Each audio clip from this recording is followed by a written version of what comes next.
Item ಯಾವುದೇ ಇರಲಿ try ಮಾಡಿ ಆಚಿ ಚಿಕನ್ ಮಸಾಲಾ. ಆಚಿ ಚಿಕನ್ ಮಸಾಲಾ. ಆತ ಪ್ರಕಾಶ್ ರೈ ಅವರು ನನಗೆ ಫೋನ್ ಮಾಡಿದ್ರು. ನಿಮ್ಮ ಜೊತೆ ಫಿನಿಶ್ ಮಾಡ್ಕೊಂಡು ಅವರು ಹೇಳಿದಾಗೆ ಕೇಳಿ ಅವರು ಹಾಡಿದಾಗ ಕೇಳಿ ನೀವು ಪೊಲೀಸರು ಉತ್ತರ ಕೊಟ್ಟು ನಿನ್ನ ನಾನು ನಿಜ ಹೇಳಿದ್ರೆ ಬಂದು ತಪ್ಪಿಕೊಳ್ತೀನಿ ಅಂತ ಒಂದು ಸ್ಟೇಟ್ಮೆಂಟ್ ಕೊಟ್ಟಿದ್ದಾರೆ. ಇದನ್ನ ಕ್ಲಾರಿಫೈ ನಾನು ನಿಮಗೆ ಮಾಡಬೇಕಾಗಿದೆ. ಯಾಕಂದ್ರೆ ಆತ ಸ್ಟೇಟ್ಮೆಂಟ್ ಕೊಟ್ಟಿದ್ದಾನೆ, ನಾನು ಹೆಸರು ಹೇಳಿದ್ದಾನೆ ಮತ್ತು ಮಾಧ್ಯಮಗಳ ಮೂಲಕ ಅದರ ಹಾಗೆ ಕೇರಳದಿಂದ ಒಂದು 200 ಕೋಟಿ ರೂಪಾಯಿಗಳು ಒಂದು ಧರ್ಮಸ್ಥಳಕ್ಕೆ ಧರ್ಮಕ್ಷೇತ್ರಕ್ಕೆ ಹೆಸರನ್ನ ಹಾಳು ಮಾಡಲಿಕ್ಕೆ ಯಾರೋ ಇನ್ವೆಸ್ಟ್ ಮಾಡಿದ್ದಾರೆ. ಅದರಲ್ಲಿ ಒಂದು 50 ಲಕ್ಷ ರೂಪಾಯಿನೋ ಸುಮ್ಮನೆ ಮಾತಾಡಿದ್ರು ಅನ್ನೋದು ಕೂಡ ಅದು ಆ ಹೇಳಿಕೆ ಅವನು ಕೊಟ್ಟಿದ್ದಾನಲ್ಲ ನನಗೆ ಗೊತ್ತಿಲ್ಲ. ಪ್ರಕಾಶ್ ರೈ ಹೆಸರನ್ನ ಹೇಳಿದ್ದಾರೆ, 200 ಕೋಟಿ ರೂಪಾಯಿ ಬಂದಿದೆ ಅಂತ ಹೇಳಿದ್ದಾರೆ. ಇದನ್ನ ಮಾಧ್ಯಮ ನಿಲ್ಲಿಸೋದು ಬರ್ತಿದ್ದಾರೆ ಈ ತರ ಪ್ರಕಾಶ್ ರೈ ಅವರಿಗೆ ಬನ್ನಿ ಈ ತರ ಬಂದಿದೆ, ಇದಕ್ಕೆ ಉತ್ತರ ಹೇಳುವಿಲ್ಲ ಪ್ರಕಾಶ್ ರೈ ಅಂತ ಕೆಲವು ಮಾಧ್ಯಮಗಳು, ಬಹಳಷ್ಟು ಮಾಧ್ಯಮಗಳು ಅದನ್ನ ಕೇಳಿವೆ. ಇನ್ನೊಂದಷ್ಟು ಮಾಧ್ಯಮಗಳು ಆಗಲೇ ಜಡ್ಜ್ಮೆಂಟ್ ತಗೊಂಡಿದ್ದಾರೆ.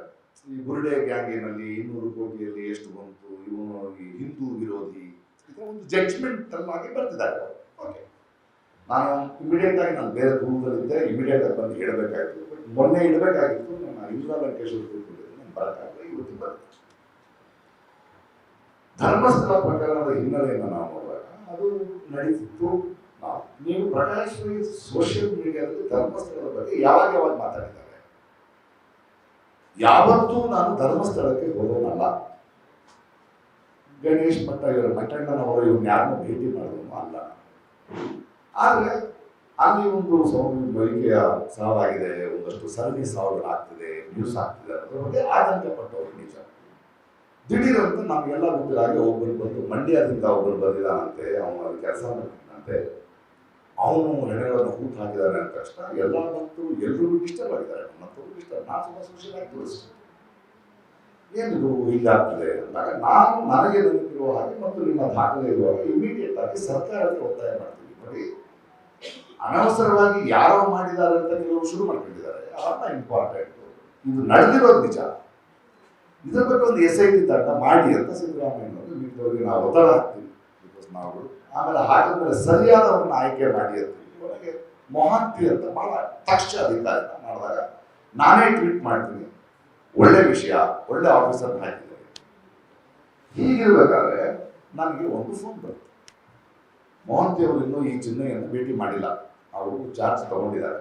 ನನಗೆ ಒಂದು ಬರುತ್ತೆ, ಗಿರೀಶ್ ಮಠಣ್ಣನವರಿಂದ ಫೋನ್ ಬರುತ್ತೆ. ಫೋನ್ ಅಂತೀನಿ, ಯಾಕಂದ್ರೆ ನನ್ನ ಫೋನ್ ಬಹಳ ಕಾರಣಗಳಿಗೆ ಬಹಳ ವಿಷಯಗಳು ಕರೀತಾರೆ. ರೈತ ಹೋರಾಟ ಕರೀತಾರೆ, ಇಲ್ಲ ಮಾಸ್ಕ್ ಒಬ್ಬ ವ್ಯಕ್ತಿ ಇದಾರಲ್ಲ, ಮಾಸ್ಕ್ ಅವರಿಗೆ ಮಾಸ್ಕ್ ಇಲ್ಲ, ಒಬ್ಬ ವ್ಯಕ್ತಿ ಇದಾರಲ್ಲ, ಅವ್ನು ನನ್ನ ಜೊತೆ ಇದ್ದಾನೆ, ನಿಮ್ಮ ಜೊತೆ ಮಾತಾಡ್ಬೇಕಂತೆ.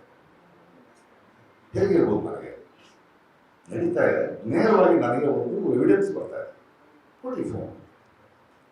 ತಮಿಳ್ನಲ್ಲಿ ಮಾತಾಡ್ತಾ, ಆದರೆ ಇವನು ನಮ್ಮ ಮಂಡ್ಯದವರು ಅಂತ ಇದ್ರಲ್ಲ, ನಿಲ್ಸಿದ್ರು, ತಮಿಳ್ನ ಕೇಳಿಸ್ಬೋದು. ಏನಪ್ಪ, ನಾನು ಒಳ್ಳೆ ಪಾಕ್ನೋ, ನನ್ನ ಯಾಕಪ್ಪ ನೋಡು, ಏನು ಗೊತ್ತು ನಿಮಗೆ? ಹಾಗಾದ್ರೆ SIT ಫಾರ್ಮ್ ಮಾಡಿದರೆ ಹೋಗು ಸರ್, ಧೈರ್ಯ ಇಲ್ಲ ನನಗೆ, ನನ್ನನ್ನು ಮೀಟ್ ಮಾಡೋದು ಬೇಡ, ನಿನಗೇನಾದ್ರು ಹೇಳ್ಬೇಕಾದ್ರೆ ನಿನ್ನ ರೆಕಾರ್ಡ್ ಮಾಡಿ ವಾಯ್ಸ್ ಕಳಿಸು, ನಾನು ಇಸ್ಕೆ ಇಮಿಡಿಯೇಟ್ ರೆಕಾರ್ಡೆಡ್ ವಾಯ್ಸ್ ಏನೇನು ಬರವಡಿಸ್ತಾರೆ. ನಾನು ನನ್ನ ಲಾಯರ್ ಫೋನ್ ಮಾಡಿದೆ, ನೋಡಿ ಇಡೀ ದೇಶದಲ್ಲಿ ಮಾಧ್ಯಮಕ್ಕೆ ಯಾರಿಗೂ ಏನೂ ಗೊತ್ತಿಲ್ಲ, ನನಗೆ ನೇರವಾಗಿ ಫೋನ್ ಬಂದಿದೆ, ನಾವೇನು ಮಾಡಬೇಕೀಗ? ಇಮಿಡಿಯೇಟ್ ಆಗಿ ನಾನು ಆ ದಿನವೇ ಮನೆಯವ್ರಿಗೆ ಫೋನ್ ಮಾಡಿದೆ, ನಮ್ಮ ಮೊಹಂತಿ ಅವರಿಗೆ. ಮೊಹಂತಿ ಸರ್, ಇದು ಫಾರ್ವರ್ಡು ಈ ಥರ ಇದೆ, ನಾನು ನಿಮ್ಮನ್ನು ಭೇಟಿ ಮಾಡಿ ಬರ್ತಾ ಇದ್ದೀನಿ ಅಂತ ನೇರವಾಗಿ ಅಪಾಯಿಂಟ್ ತೊಗೊಂಡು ಬಂದರು. ನೀವು ಮಂಡ್ಯದವರ ತಮಿಳು ಮಾತಾಡ್ತಾರೆ, ಯಾವ ಭಾಷೆ ಪ್ರಕಾಶ್, 4 ಭಾಷೆ ಮಾತಾಡ್ತಾರೆ, ಅದ್ರ ಜೊತೆ ತೆಲುಗು ಮಿಕ್ಸ್ ಆಗಿದೆ ಸರ್, ಇದು ವಿಷಯ, ನಾನು ಅವನು ಕರೆಸಿ ಮಾತಾಡ್ತೀನಿ, thank you for the information, it is helping me to investigate.